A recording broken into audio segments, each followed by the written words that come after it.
The carrack band is another band that can be used to tie two ropes together. So grab some rope and tie the carrack band with us.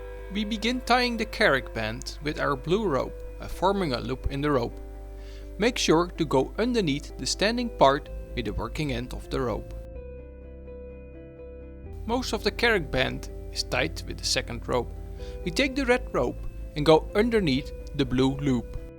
The main purpose of the carrack band is tying two ropes together temporarily, but some people might use the carrack band as decoration. Now we take the working end of the red rope and go over the standing part of the blue rope.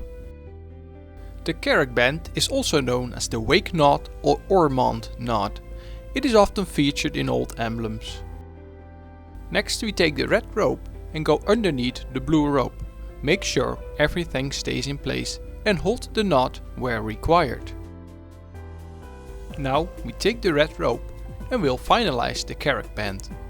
We go back over the blue rope and then underneath the standing part of the red rope as shown.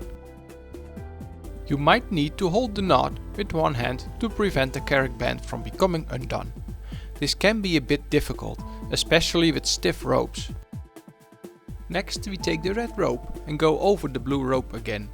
Great job! You are almost there. Now you need to twist the knot and then tighten it.